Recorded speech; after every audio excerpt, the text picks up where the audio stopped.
बिस्मिल्लाहिर्रहमानिर्रहीम, अस्सलाम वालेकुम। मैं असदुल्ला खान हूँ। आज एक अनोखा हल्फ हुआ है कौमी असम्बली में। कौमी असम्बली में आसफा भुट्टो साहिबा ने हल्फ उठा लिया है। NA 207 नवाब शाह, इसका इलेक्शन अभी हुआ नहीं है, इसका इलेक्शन अभी होना बाकी है, इसकी तारीख अभी आना बाकी है, ज़िमनी इलेक्शंस अभी होना बाकी हैं और हल्फ हो गया है। अच्छा, हल्फ क्यों हो गया है? हल्फ इसलिए हो गया है कि वो बिला मुकाबला मुंतखब हो गई हैं, और बिला मुकाबला इसलिए हुई है कि उनके मुकाबले में कोई है नहीं। अब उनके मुकाबले में जो लोग हैं उनमें से कुछ लोगों के कागजात मुस्तरद हुए हैं और कुछ ने अपने कागजात वापस लिए हैं। या तो सबने अपने कागजात वापस ले लिए होते या किसी ने कागजात जमा ही ना कराए होते तो फिर भी चले, बात समझ आते थे। यहां पर कुछ लोगों के कागजात मुस्तरद हुए हैं बशमूल तहरीक इंसाफ के रहनुमा के, तहरीक इंसाफ के उम्मीदवार के। मुस्तफ़ा रिंद उनका नाम है। तो मुस्तफ़ा रिंद के कागजात मुस्तरद होकर आपने हल्फ करा दिया। यानी मुस्तरद होने वाले के पास ये ऑप्शन होता है कि वो इलेक्शन से पहले पहले अदालत के पास जा सकता है, अदालत से इजाजत ले सकता है, अदालत उसके हक में फैसला सुना सकती है। ये इम्कान उसके पास मौजूद होता है। जैसा कि अभी मुस्तफ़ा रिंद जो हैं ये अदालत के पास चले गए हैं, सिंध हाई कोर्ट के पास। अब सिंध हाई कोर्ट के पास चले गए हैं, फर्ज कीजिए कि अदालत फैसला दे देती है कि नहीं जनाब, इनके कागजात मुस्तरद नहीं किए जा सकते, इनको इलेक्शन लड़ने की इजाजत दी जाए। तो आप सोचेंगे कैसे मोहतरमा आसफा भुट्टो साहिबा जो हैं वो इलेक्शन से पहले ही MNA बन गई हैं, और अगर अदालत इजाजत दे देगी इलेक्शन लड़ने के लिए तो फिर क्या होगा? तो अजीब व गरीब और अनोखा हल्फ जो है वो आज हो गया है। अब मुस्तफ़ा रिंद जो है उन्होंने सिंध हाई कोर्ट से रजू किया है, गुलाम मुस्तफ़ा रिंद ने, और उन्होंने कहा कि जनाब मैंने कागजात वापस नहीं लिए, मेरे कागजात मुस्तरद हुए हैं। और मुस्तरद किस बुनियाद पर हुए हैं? मुस्तरद इस बुनियाद पर हुए हैं कि आपने बिजली का बिल जमा नहीं कराया।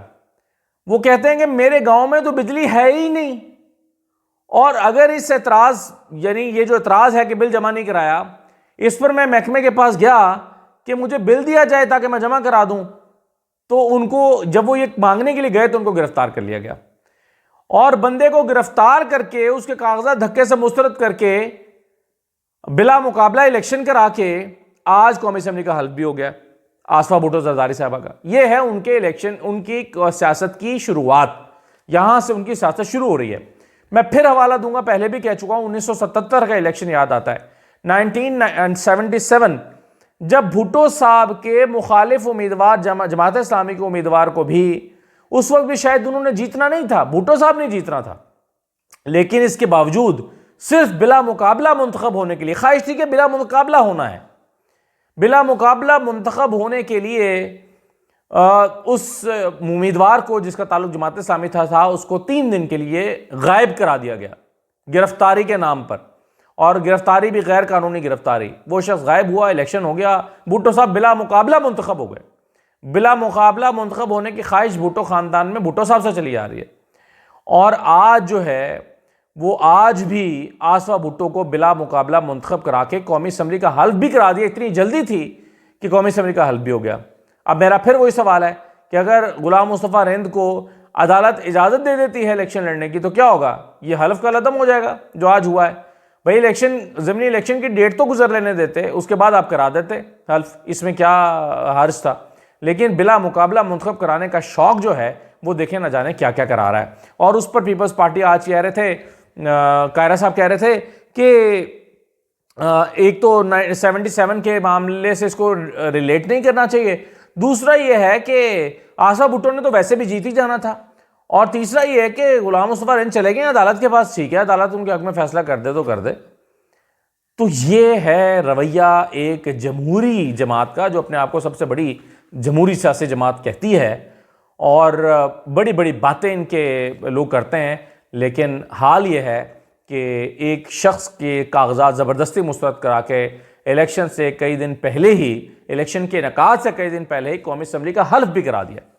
तो ये है जनाब सूरत हाल। और फिर एक और दिलचस्प इसका पहलू यह है कि आज अपोजिशन की रिक्वेजिशन पर यह इजलास बुलाया गया था। अपोजिशन ही का इस पर एजेंडा होना चाहिए था, और अपोजिशन के एजेंडे की बजाय फटाफट अपना एजेंडा जो है वो डाला गया, हल्फ डाल दिया गया और हल्फ डाल के करा दिया गया। इस पर आज कमर जमान कायरा साहब कह रहे थे कि अपोजिशन को ग्रेस दिखानी चाहिए थी। तो मैंने फिर कायरा साहब से सवाल किया कि सर अगर उनको ग्रेस दिखानी चाहिए थी तो थोड़ी सी ग्रेस पीपल्स पार्टी को भी तो दिखानी चाहिए थी।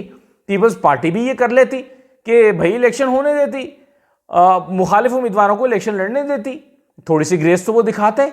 लेकिन आज मुतालबा कर रहे हैं कि अपोजिशन को ग्रेस दिखानी चाहिए थी। पहली मरतबा आसफा भुट्टो मुंतखब होकर आई हैं, उनका हल्फ होने देना चाहिए था और शोर शराबा नहीं करना चाहिए था। तो बहरहाल बहुत ही अफसोसनाक ये रिवायात हैं जो पढ़ रही हैं। एक और रिवायत बड़ी अजीबो गरीब आज हुई है, और वो रिवायत यह है कि पहली मरतबा हुआ है शायद कि जज अभी समाअत कर रहा है और वकील की दलील ये थी कि वकील अगली तारीख लिए बगैर और केस की समाअत को कंक्लूड किए बगैर ही उठकर चला गया। ये केस है जनाब इद्दत केस का, इमरान खान और बुशरा बीबी जिनको 7-7 साल कैद की सज़ा सुनाई गई है इस केस में, जिसके बारे में राना सनाउल्लाह कहते हैं कि ये कोई केस ही नहीं है, ये फजूल तरीन केस है। और वो मानते हैं कि इस केस की वजह से उनको सियासी तौर पर नुकसान भी हुआ है और घरों में बैठी हुई खवातीन ने इसको बहुत माइंड भी किया है। और वो कहते हैं कि जी ये केस एक बेहुदा और फजूल तरीन केस है। और उस केस की हालत यह है कि रिजवान अब्बासी साहब जो हमेशा प्रोसिक्यूशन के वकील होते हैं, हुकूमत के वकील होते हैं, आज वो खावर मानेका के वकील बन के आए हैं। और किस तरह से वो टालने की कोशिश कर रहे हैं। नवी समाअत थी आज गालिबन, जज शाहरुख अर्जुमन जो हैं वो इस केस की समाअत कर रहे हैं। पहली समाअत हुई तो पहली समाअत पर सिर्फ नोटिस जारी कर दिए गए फरीकैन को, आमतौर पे ऐसा होता है, पहली समाअत पर नोटिस जारी कर दिए गए। दूसरी समाअत हुई तो खावर मानेका साहब आए, उन्होंने कहा कि जनाब अभी मैंने वकील नहीं किया, मुझे वकील करने की मोहलत दे दी जाए। तीसरी समाअत हुई तो आए और उन्होंने कहा कि जी ये वकालत नामा जमा हो गया है, अब ज़रा अगली समाअत दे दें ताकि अगले केस पर इस पर प्रोसीडिंग शुरू कर दें। चौथी समाअत हुई तो रिजवान अब्बासी साहब जिनको वकील किया गया था, रिजवान अब्बासी साहब ने कहा कि जी मेरी तैयारी नहीं है, मुझे तैयारी के लिए वक्त दे दिया जाए। पांचवी समाअत हुई तो पांचवी समाअत पर जज साहब उम्रे पर चले गए। छठी समाअत हुई तो छठी समाअत पर अभी जज साहब जो हैं वो उम्रे से वापस नहीं आए थे, शाहरुख अर्जुमन साहब। फिर सातवीं समाअत हुई तो सातवीं समाअत पर रिजवान अब्बासी साहब कोर्ट रूम में पेश ही नहीं हुए। आठवीं समाअत हुई तो रिजवान अब्बासी साहब एक मरतबा फिर गैर हाजिर रहे और पेश ही नहीं हुए। आज नवीं समाअत थी, रिजवान अब्बासी साहब आज भी सुबह पेश नहीं हुए। जज साहब ने कहा कि जी ये तो कोई बात ना हुई, ये तो तमाशा है, 11:30 बजे लाजमी पेश हों।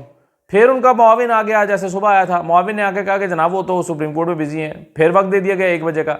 1 बजे रिजवान अब्बासी साहब पेश हुए और तैयारी तो उनकी क्या होनी थी इस केस में, उनके पास कोई दलील हो तो वो दें। उन्होंने क्या किया कि वो जो फैसला था 54 सफ़ात का, वो सारे का सारा खड़े होकर 1.5 घंटे में पढ़ दिया कि जी ये फैसला दिया है कुदरतुल्लाह साहब ने, जिसकी आज वो अपील सुन रहे हैं जज शाहरुख अंजुमन। वो 1.5 घंटे का फैसला पढ़ने के बाद कहा कि जी मैं बकिया जो अपने आर्गूमेंट्स है वो अगली समाअत पे दूंगा, 1 महीने का टाइम दे दें, मई की तारीख दे दें। यानी इसको उठाकर वो चाहते हैं कि इस पर जो है वो इसको लंबी तारीख दी जाए। उस पर जब सलमान अकरम राजा साहब ने आर्गू किया या उन्होंने इसकी मुखालफत की तो उस पर अब्बासी साहब ने कहा, रिजवान अब्बासी साहब ने, कि जी ये अर्जेंट मैटर नहीं है, इसलिए इसमें कोई हर्ज नहीं है कि इसको लंबी तारीख दी जाए। तो कोई रिजवान अब्बासी साहब से पूछे कि जब रात 11 बजे तक इसकी समाअत हो रही थी और रात 11 बजे तक जनाब कुदरतुल्लाह साहब सुनकर इसको फैसला सुना रहे थे, तो तब ये कौन सा अर्जेंट मैटर था?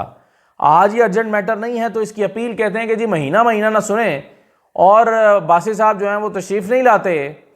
आज ये अर्जेंट मैटर नहीं है तो तब ये अर्जेंट मैटर था जब रात को 11 बजे तक इस केस की समाअत करके और इलेक्शन से पहले इसकी सज़ा सुना दी गई थी। तो ये हथकंडे और ये तरीका वारदात, मतलब कोई खावर मानिका को समझाए कि इस उम्र में क्यों अपने आप को जलील कर रहे हो, क्यों क्या मजबूरी है आखिर कि जिसकी वजह से आकर ये हरकतें कर रहे हो कि जो इद्दत के केस में 6 साल के बाद उनको ख्याल आ गया है कि जी मुझे रजू का हक होना चाहिए था और वो नहीं दिया गया था, और ये बुशरा बीबी ने इद्दत के दौरान निकाह किया, 6 साल बाद उनको ख्याल आ गया। तो ये और फिर रिजवान अब्बासी साहब ने जब तारीख तय और इनसे पहले ही तारीख से पहले ही उठकर चले गए अदालत से, जज मुँह देखते रह गए, ढूंढते रह गए वकील कहाँ गया, और रिजवान अब्बासी साहब जा चुके थे। ये भी रिवायत के ख़िलाफ़ है, ऐसा कभी नहीं होता अदालतों में, ये कोई रिवायत नहीं है। और कोट और टाई पहने बगैर जज का आ जाना, वकील का आ जाना, ये भी रिवायत नहीं है। तो ये इस दीदा दलेरी के पीछे जाहिर है कोई वजह होगी, ये बिला वजह नहीं है। तो ये भी आज अनफॉर्चुनेट सी चीज़ जो है यहाँ पर हुई है। अब देखें 24 तारीख को ये केस उम्मीद है कि कंक्लूड हो जाएगा। अगर रिजवान अब्बासी साहब आ गए, ऐसा ना हो कि रिजवान अब्बासी साहब फिर छुट्टी कर लें और बीमारी या कोई और वजह बताकर कहें कि मैं वो अवेलेबल नहीं है और जज साहब भी कहेंगे जी ठीक है, अगर अवेलेबल नहीं है तो कोई बात नहीं, आप कोई और तारीख दे दें। वरना आमतौर पर ये होता है कि जब इमरान खान के वकील ने छुट्टी कर ली तो उस वक्त स्टेट ने अपने वकला दे दिए, कहा कि जी ठीक है हम आपको वकील देते हैं लेकिन आज रात 11 बजे तक इसका फैसला सुनाना है।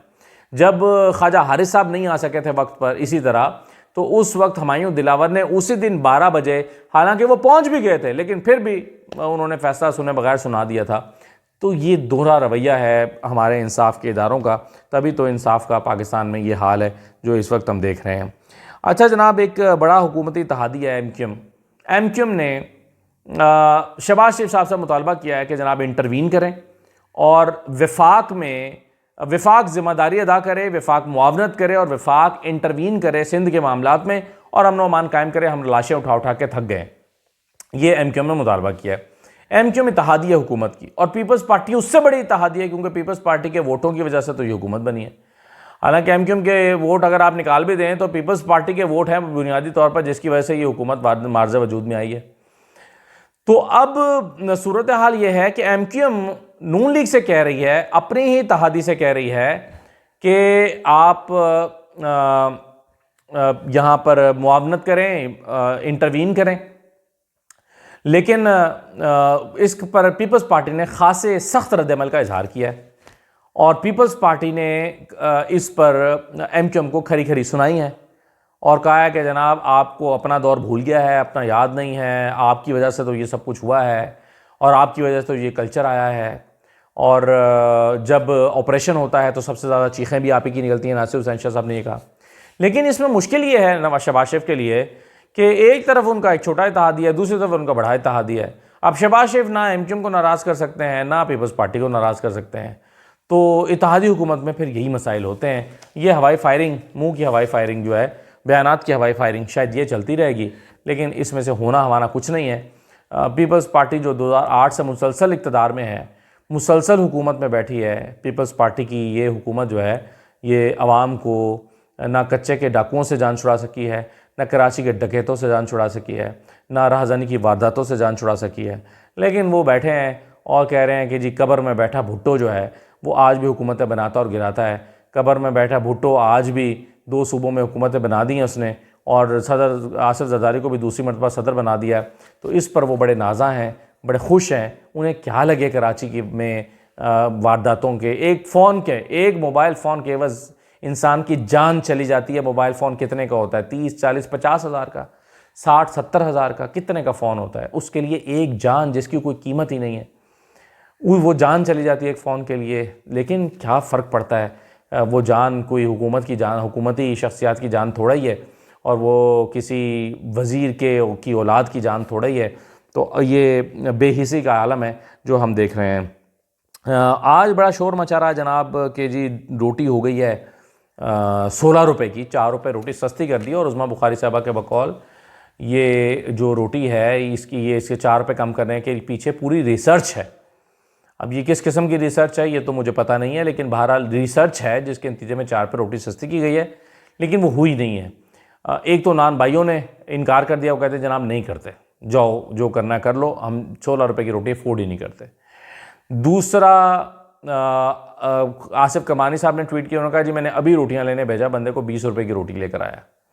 तो रोटी ना नान भाइयों ने उसको तस्लीम किया ऑर्डर को, ना वो इम्प्लीमेंट हुई है और ना ही 16 रुपये की रोटी मिल रही है। लेकिन शोर मचाने में क्या हर्ज है? शोर मच गया है और मचाया जा रहा है। अब देखें इस शोर में से निकलता क्या। दूसरी तरफ 5 रुपये 4.5 रुपये पेट्रोल की कीमत बढ़ गई है लीटर की, और 8 रुपये डीजल की बढ़ गई है। जब डीजल महंगा होगा तो ट्रांसपोर्टेशन महंगी होगी, डीजल महंगा होता है तो आटे की तरसील महंगी हो जाएगी। एक तरफ आप सस्ती करना चाह रहे हैं, दूसरी तरफ आप डीजल बढ़ाए जा रहे हैं और आप और बढ़ाएंगे आगे, तो महंगाई ऊपर जाएगी या नीचे आएगी? जब डीजल बढ़ेगा, जब आप पेट्रोल की कीमतें बढ़ाएंगे तो महंगाई ऊपर जाएगी या महंगाई नीचे आएगी? तो बहरहाल देखते हैं, हुकूमत के लिए बड़े सख्त किस्म के चैलेंजेस हैं, देखते हैं क्या होता है।